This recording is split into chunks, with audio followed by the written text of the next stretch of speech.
নমস্কার বন্ধুরা, আশা করি তোমরা সবাই খুব ভালো আছো। তুলিস ওয়ার্ল্ডের আরও একটি ভিডিওতে তোমাদের সবাইকে স্বাগত। আশা করছি আর সব ভিডিওর মতো এই ভিডিওতেও তোমাদের খুব ভালোবাসা পাবো। আমার চ্যানেলটাকে অবশ্যই সাবস্ক্রাইব করে নিও যারা নতুন আছো, আর যারা অলরেডি চ্যানেলে আছো তাদেরকে অনেক ধন্যবাদ আমাকে সাপোর্ট করার জন্য। তোমরা যারা আমার ভিডিও রেগুলার দেখো তারা জানো যে আমি কাঁচরাপাড়া থাকি, আর হালিশহর কাঁচরাপাড়া থেকে কিন্তু খুব বেশি দূরত্বে নয়। তো সেদিন বিকেলে একটু টাইম নিয়ে আমরা চলে এসেছিলাম রামপ্রসাদ সেনের বসত ভিটায়। বিখ্যাত শক্তি সাধক রামপ্রসাদ সেনের ব্যাপারে তোমরা সবাই জেনে থাকবে। এই হালিশহরেই রয়েছে শক্তি সাধক রামপ্রসাদের বসত ভিটা।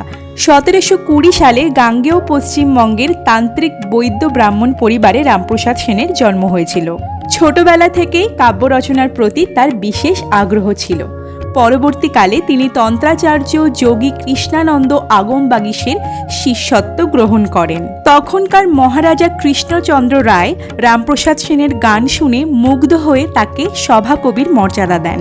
এও শোনা যায় নবাব সিরাজদৌলা রামপ্রসাদের আধ্যাত্মিক সঙ্গীতে মুগ্ধ হয়েছিলেন। এই যে গাছটি তোমরা দেখতে পাচ্ছ, বড় একটা গাছ, এটি হচ্ছে পঞ্চবটী গাছ, যার আনুমানিক বয়স 450 বছর। এই বটগাছেই ছিল একটি গাব গাছ, আর সেই গাছেই অলৌকিকভাবে পদ্মফুল ফুটিয়েছিলেন রামপ্রসাদ সেন। মা চাইলে কি না হয়, মনে ভক্তি থাকলে সব অসম্ভবকে সম্ভব করা যায়। এই সেই মায়ের মন্দির। মন্দিরে মায়ের যে শিলামূর্তি আছে তারও একটি ইতিহাস রয়েছে। মন্দিরের একজন রক্ষণাবেক্ষণকারীর কাছ থেকে আমরা সেই ইতিহাস জানতে পারি। শোনা যায় আসামের এক জমিদার মায়ের স্বপ্নাদেশে সুদূর তেজপুর থেকে মায়ের কোষ্ঠী পাথরের এই মূর্তি এখানে পাঠান, যা এখন এই মন্দিরে পূজিত হয়। এই সেই মায়ের শিলামূর্তি। মায়ের মুখখানি যেন ভুবন ভোলানো। তোমরা সবাই মায়ের দর্শন করো।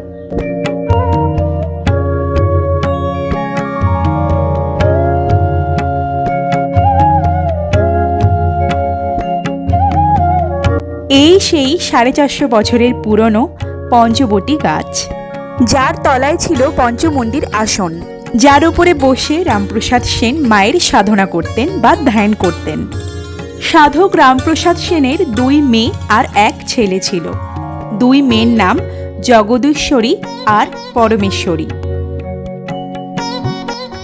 জাঁকজমকে করলে পূজা, অহংকার হয় মনে মনে, লুকিয়ে মাকে করিস পূজা, জানবে না তো জগৎজনে।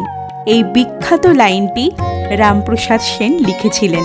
বাংলার ঐতিহ্যবাহী লোকসঙ্গীত, বাউল ও বৈষ্ণব কীর্তনের সুরের সঙ্গে ভারতীয় শাস্ত্রীয় সঙ্গীতের মেলবন্ধন করে তিনি বাংলার বুকে এক নতুন সুরের ধারা সৃষ্টি করেছিলেন, যা বাঙালির মনে এক অভূতপূর্ব মাতৃভক্তির সঞ্চার করে। রামপ্রসাদ সেনের ধ্যান কক্ষের কাছেই রয়েছে এই ছোট গাছটি। কথিত আছে এই গাছে সুতো বা এই রঙিন কাপড় বাঁধলে তার মনস্কামনা অবশ্যই পূরণ হয়। এই গাছটির পাশেই রয়েছে রামপ্রসাদ সেনের ধ্যান কক্ষ, যেখানে রামপ্রসাদ সেনের একটি মূর্তিও রয়েছে। যেহেতু ধ্যান কক্ষটির ভিডিও করা নিষেধ ছিল, ওই জন্য আমরা ভিডিও করিনি। তোমরা যারা এখানে আসবে তারা অবশ্যই রামপ্রসাদ সেনের ধ্যান কক্ষটি আর রামপ্রসাদ সেনের মূর্তি দর্শন করতে পারো। মন্দিরের বাঁ হাতে রয়েছে একটি বাঁধানো পুকুর।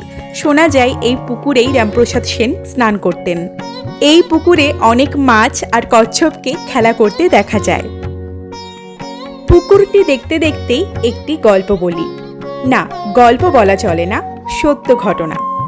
শক্তি সাধক রামপ্রসাদ একবার বাড়ির একটি বেড়া বাঁধার সময় তার কন্যাকে সাহায্য করতে বলেন দড়ি ধরার জন্য।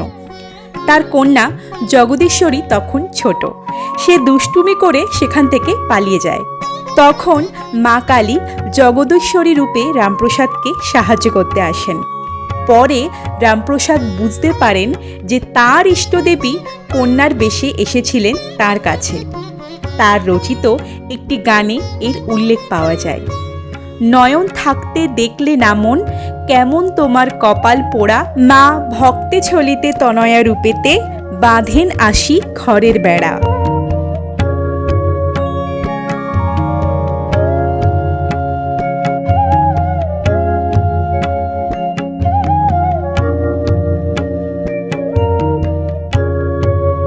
জায়গাটা খুবই সুন্দর আর শান্ত নিরিবিলি। পুকুরের পাশেই রয়েছে বসার জায়গা।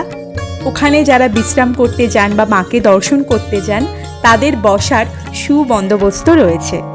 মায়ের পুজো সকালে আবার বিকেলেও হয়, তোমরা যে কোনো সময় গিয়ে পুজো দিতে পারো। প্রত্যেক বছর 26শে জানুয়ারি এখানে বড় করে মায়ের অন্নকূট উৎসব হয়। তোমরা যারা হালিশহর বা তার আশেপাশে থাকো তারা তো এই উৎসবের সম্পর্কে জানোই, আর যারা জানো না তারা অবশ্যই এই অন্নকূট উৎসবে এসো।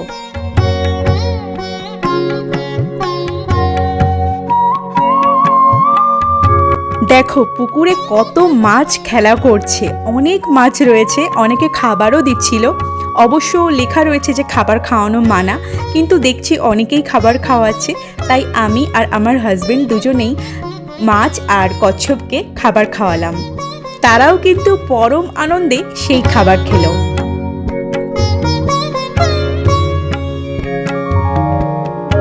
জানা যায় প্রতিদিন গঙ্গা স্নানে গিয়ে আকণ্ঠ নিমজ্জিত হয়ে ঘন্টার পর ঘন্টা বিভোর হয়ে মায়ের গান তিনি গেয়ে চলতেন।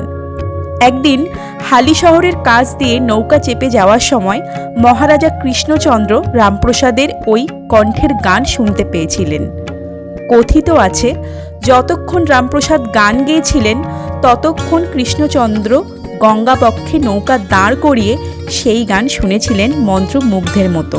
গান শেষ হলে রামপ্রসাদের সঙ্গে গঙ্গার পাড়ে সাক্ষাৎ করেন রাজা কৃষ্ণচন্দ্র। রাজা কৃষ্ণচন্দ্র নিজেও শিল্প সাহিত্য সঙ্গীতের বড় ভক্ত ছিলেন। রামপ্রসাদের গান তাকে এতই মুগ্ধ করেছিল যে তিনি কিছুদিন পরেই রামপ্রসাদকে তার সভায় আহ্বান জানান। এই আহ্বান অবশ্য রামপ্রসাদকে খুব উচ্ছ্বসিত করে তোলেনি, কারণ তিনি তো মাতৃ সাধনায় মগ্ন থাকতেন সারাক্ষণ।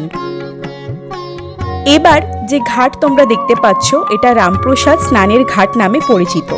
এখানে রামপ্রসাদ স্নান করতে আসতেন। রামপ্রসাদ সেনের মৃত্যু বড়ই কাকতালীয়। শোনা যায় রামপ্রসাদ আলোর উৎসব দীপাবলির রাতে কালী পূজায় অংশ নিতে খুব পছন্দ করতেন। একবার এক দীপান্বিতা অমাবস্যায় তিনি কালী পূজা করেন এবং সারা রাত গান করেন। সকালে রামপ্রসাদ দিব্যি মায়ের পবিত্র জলের ঘট মাথায় নিয়ে গঙ্গায় নিয়ে যান। শক্তি সাধক রামপ্রসাদ পবিত্র গঙ্গা নদীতে ভেসে যান যতক্ষণ না জল ঘাড়ের গভীরে না যায়। সারাক্ষণ তিনি কালীর জন্য গান গাইতে থাকেন। স্বচরিত শ্যামা সঙ্গীত গাইতে গাইতে গঙ্গার জলে ডুব দিয়ে তার সলিল সমাধি ঘটে। সেই যে তিনি কালী মূর্তি দিয়ে গঙ্গায় ডুব দিলেন, তারপর তিনি আর ওঠেননি। এই সেই গঙ্গার ঘাট যেখানে রামপ্রসাদ সেনকে শেষবার দেখা গিয়েছিল।